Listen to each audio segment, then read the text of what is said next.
I have tried to contact. I tried to contact just about October Sky to see if he, want to come along. That was his baby. It's his future event. That was his. And I had to hope to use Ari to contact Homer Hickam for us, and he had no interest. Well, he said he was just too busy. Well, so I've written to Homer. I've not a response back as yet, but I've just asked if he would hop on the camera. And just say a few words that we could just use. Yeah, that'd be awesome. Just even if it's only 2 minutes. And even if it's only an audio recording, we could dig up a picture of Homer and just put a voice behind it. He doesn't have to appear on camera. That'd be great. Yeah. The other person I was meeting out at Thunder was Crazy Jim. No. Crazy Jim Hendrickson. I don't know if do you remember him? Do you remember him? You spoke to him? He's got just the charisma and energy is just unbelievable. But I'd sort of read about him, and he was in partnership. Who's that guy that does Extreme Wildman? Or Wildman Rockets? Yeah. He's sort of very much associated with that guy. Apparently he's even wilder than Crazy Jim. Okay. But the whole philosophy of the Wildman Rockets is over the top. Yeah. But it is what it is. Okay, what else do you want to talk about?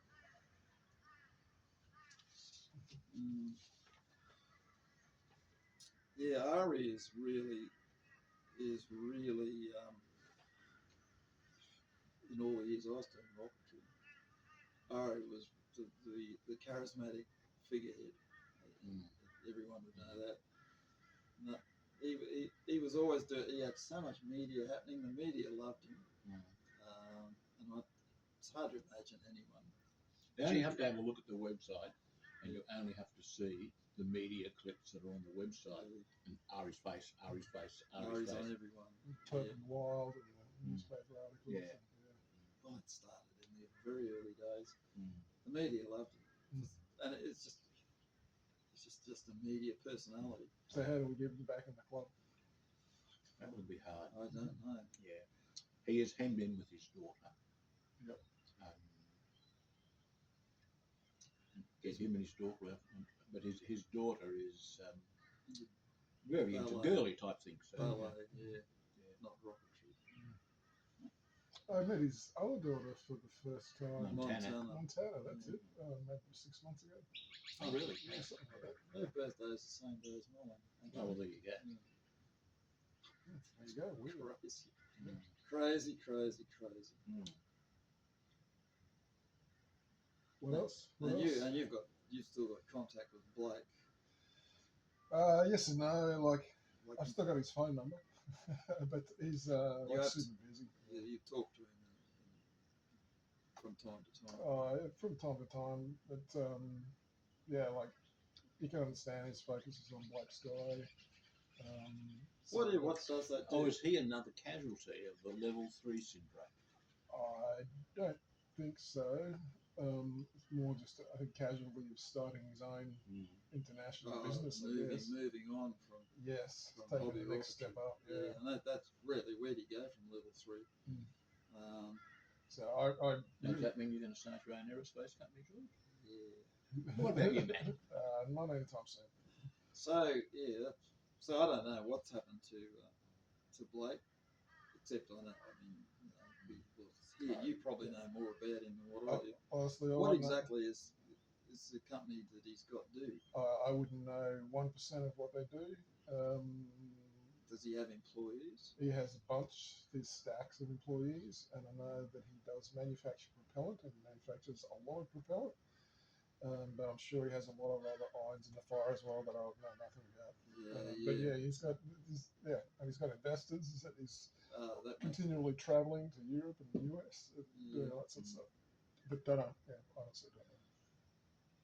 So there was a launch recently up north. When I say recently, who 2 was days it? ago, Gilmore Aerospace. Was that Gilmore's? Was they They on? had a failure. They had a failure yesterday or the day Yes, before? yes, So Yes, they they were they on the Gold Coast? yes. They I were in the think they ring, still yeah. have a facility down there, but that's the launch site up there. Mm. So the latest launch, it was in the air for 14 seconds. It just cleared the launch tower. And was it a plummeted solid back. or a liquid fuel? I don't know. No. I think it was hybrid. All I right. think it was hybrid. Yeah. I think they've got 4 hybrid motors, and it's a 3-stage. Mm. So Wow. I watched it, and it just didn't go well from the start. Yeah. They were happy because it was up for 5 seconds, which is longer than anyone else. They But seem that to didn't get really a lot of media attention Yeah. for some reason. I'm not sure why. Probably in southeast Queensland they might, because how many other big rocket launches do you have? Maybe we could have one in October. yeah, never know. It's to announce a space shot. Now, what I did notice when they actually had the launch the other day, they stole our slogan.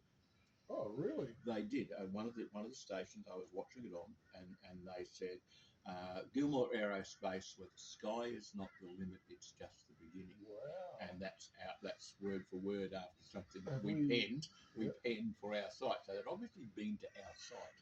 Did we copyright that? No, we didn't. Well, I don't know. I'll have to have a look because I'd given up putting copyright notices on sites years ago, and because that was what we were going to. I was talking with Takeo, and that was what we were going to. Basically, was going to be the whole theme of October skies. You know, the sky is not the limit; it's only the beginning.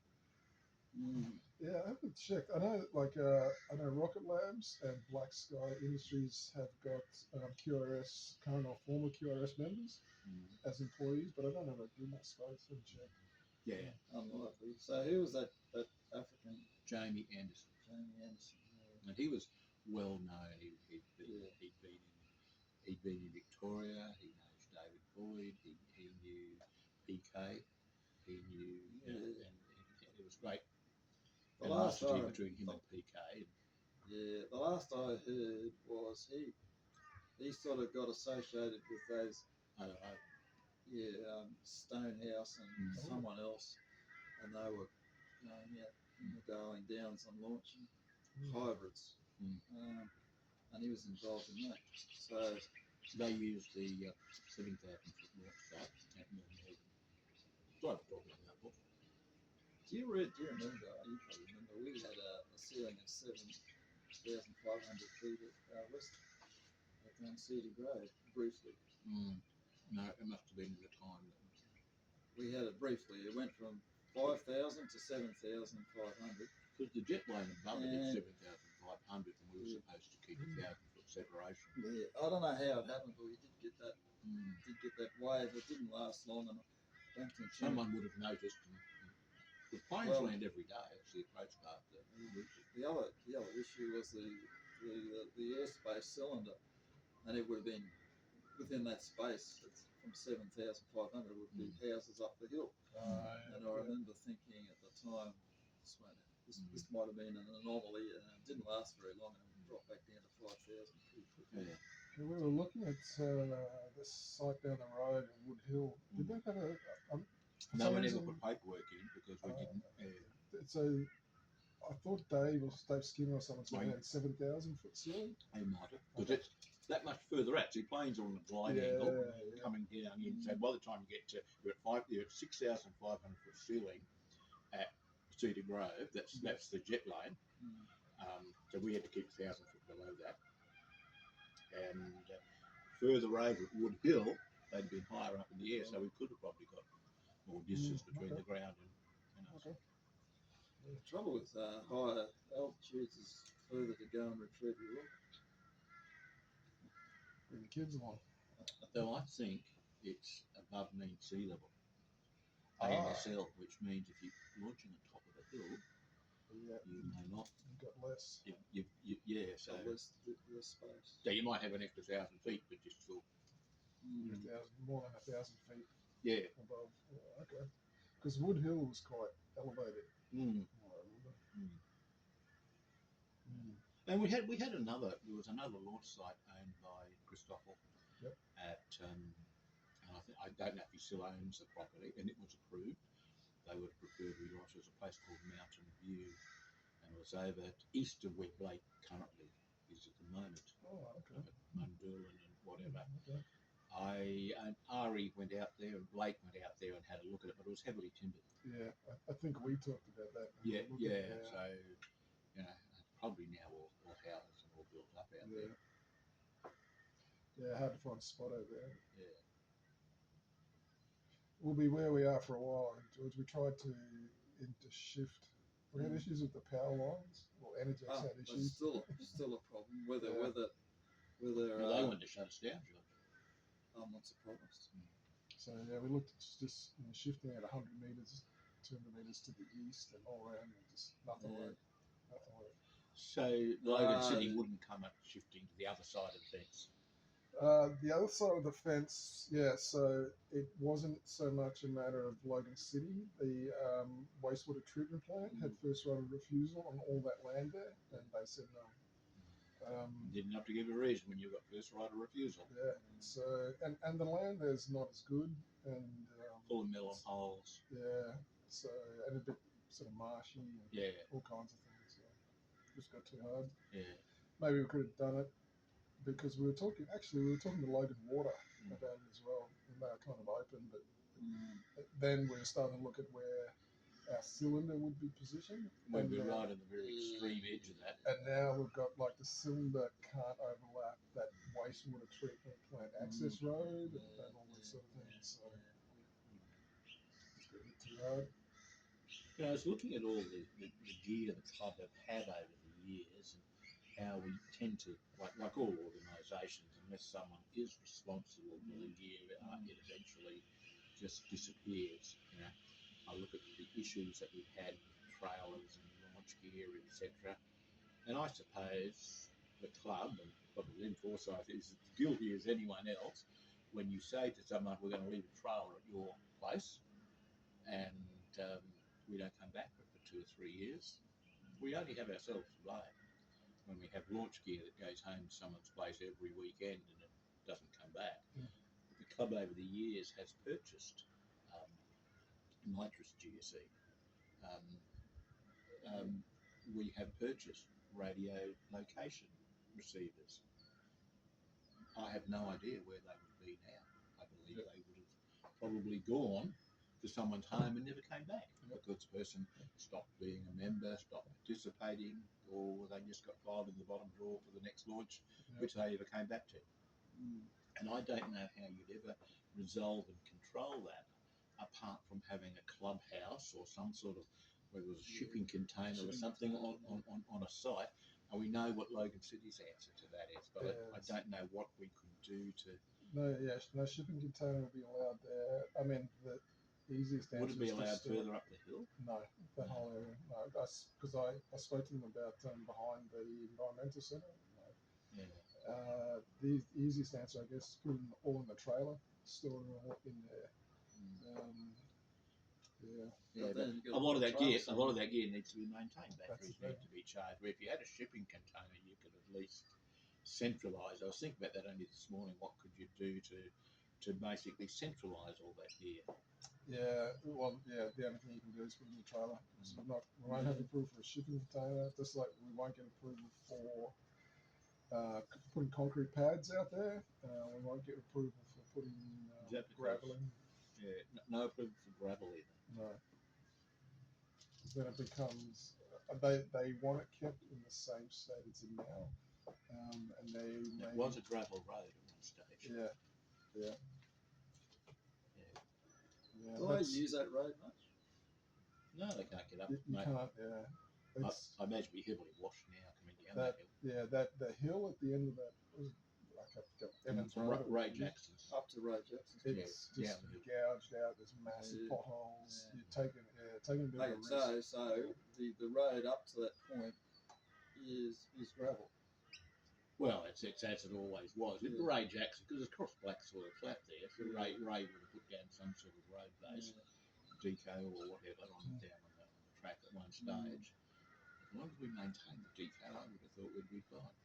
Yeah, actually, I didn't realise you couldn't go up the hill. Well, And I thought they would be. So they've got a different access. Yeah, you've got the bitumen road access to the wastewater treatment plant and the environment centre. the toilet block and everything. Yeah. Which is a totally different. Yes. Different road. So that road doesn't go. That goes to the creek, and that's it. Yeah, pretty much. Yeah, you need a crawler. So I did speak to one of the managers at the wastewater treatment plant, and he said they were planning on getting a grader in to smooth that top section of the road out, because I think they use, maybe it's like an emergency exit or something like that. How do they get through the fence, the gate? Well, I imagine they'd have a key. Have you seen the gate lately? No. So what we have is this big circle, a daisy chain of locks. Yeah. And one of those locks goes through a bit of twine, and that twine is wound around the pole. So to get out of that gate, you just a pair of scissors, you straight through. Yeah. Right. So who took away the grid? Because that was hugely convenient. Jarring the grid, yeah. Well, that probably when that was probably maybe Ray Jackson took it when he left. Well, Ray Jackson didn't actually own it. No, but he had his cattle on there. Yes. He didn't have any cattle, but he might have had a couple of bits. Yeah. But the grid was certainly. There's quite a large number of cattle out there. Oh, yeah, they've got some unregistered cattle. Yeah, which is good. We had one make a break for it a few launches ago. Made it out of the gate. Yeah, so you can't leave that gate open. You've got to close it straight behind you. Correct. Well, so we have we've got the double gates. What we didn't realise was the second interior gate, all the fencing along that is gone. So that's just like a standing gate there.